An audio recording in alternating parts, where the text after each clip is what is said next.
Hello, this is Jill from Paper Daisy Crafting. Thank you for joining me today. And I have this fabulous project for you today. Bit out of my comfort zone. As you know, I'm a clean and simple girl normally, nothing too complicated, everything very easy. But we made this explosion box on our recent team retreat. It was designed by Kayla Souza, who's a fabulous demo, lives near Milton Keynes, I think. And she designed this as a make and take for us at our team retreat. I loved it, and I've asked her if, with her kind permission, could I make a video to show you how to make it, and she's very kindly said yes. You can find Kayla at her website, which is www.cleverpacks.co.uk. I will put a link in my blog so you can find her. Fabulous, like I say, fabulous designer, designed some wonderful things, and this was just a fabulous project. So let me show you. So it's got a decorated lid, some hearts and flowers and pearls. The lid is actually made out of the Feels Like Frost papers. I've changed Kayla's design up a little bit. I've added this border around here, which was cut with one of the dies from the Stitched Be Mine, I think they're called. And then when you open it, the sides flap down. They're all decorated. These two have little cards that you could write little messages. I'm thinking this is probably a wedding card, although it could be a lovely way to present someone with a ring, because if you look, I don't know if you can hold it up the other way, can you see the heart going around here? And it's encapsulating a little drawer which is full at the minute of heart confetti, but could also be housing a little ring in there. So, you know, if you wanted a really romantic way to say, will you marry me, that might be fab.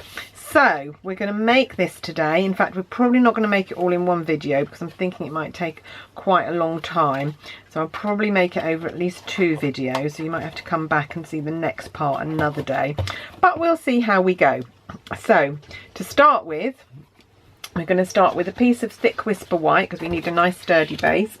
And I'm going to bring in my brand new Stampin' Up trimmer. Now, as some of you might know, we had a lot of problems with the blades for our previous trimmer, and Stampin' Up have now found a replacement supplier for our trimmer. This one is fab. I have to say, I like the other one, but I love this one even more.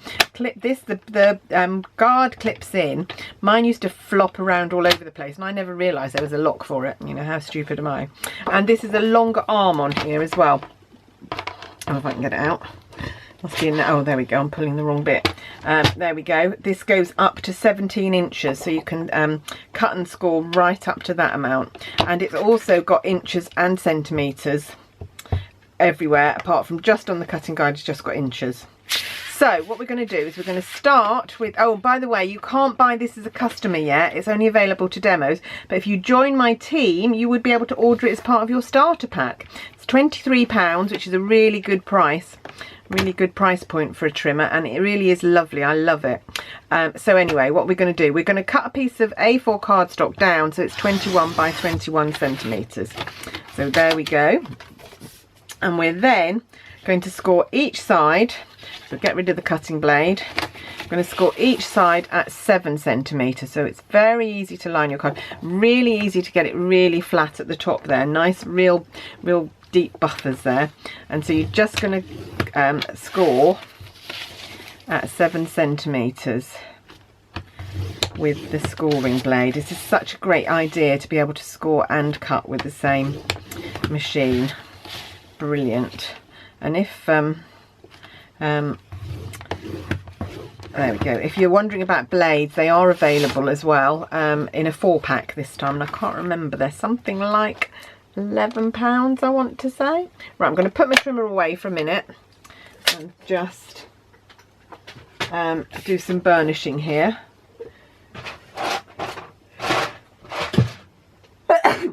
Oh, excuse me, I'm still sneezing. I had a cold last week and I keep thinking it's gone, and then a sneeze comes and sneaks up on me.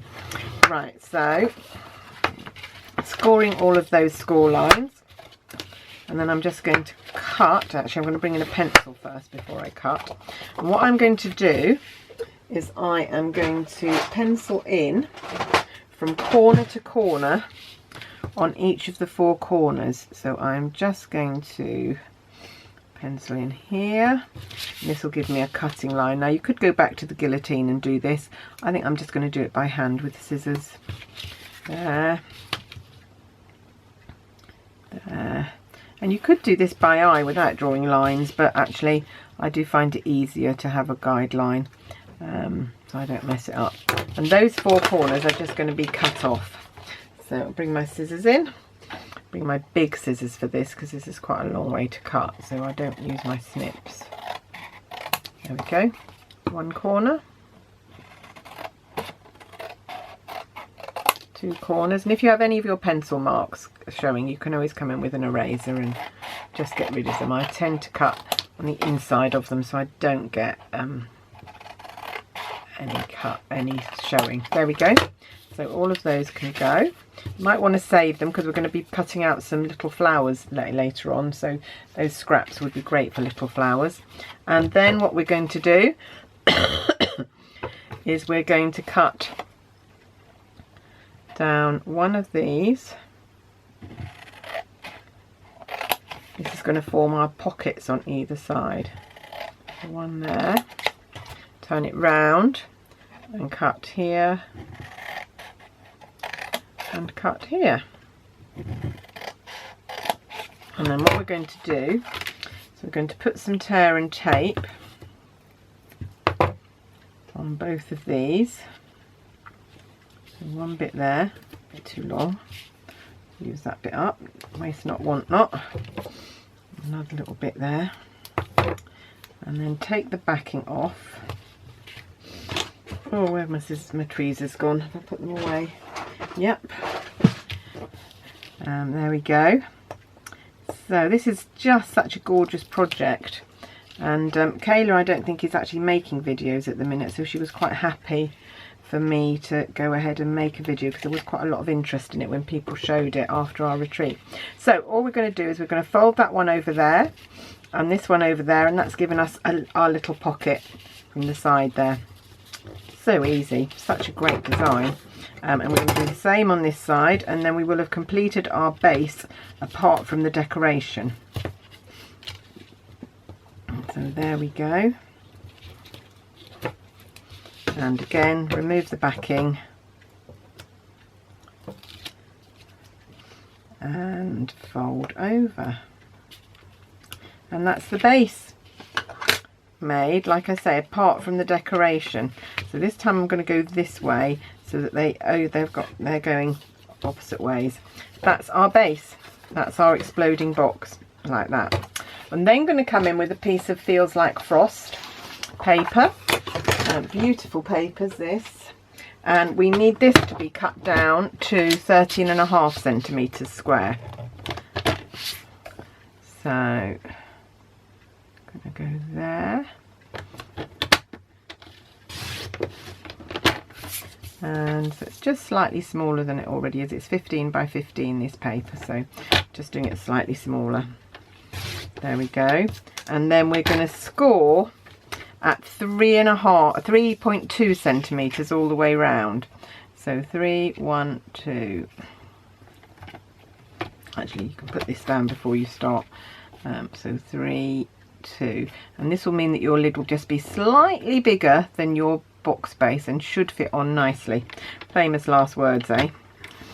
Let's see if it works. It did on the one I made previously. So there we go. So 1. Let's put that down because otherwise it moves as you do it. There we go. So this isn't a Christmas project, but I have got a little bit of an idea to make this into a Christmas project, which you may see later on my blog or my YouTube channel. So stay tuned and you may see that appear. There we go, and 3, 2. So remember, we're scoring at 3.2 centimetres, or I think at 1 1/4 if you're working in inches. There we go. Right, so that's our lid.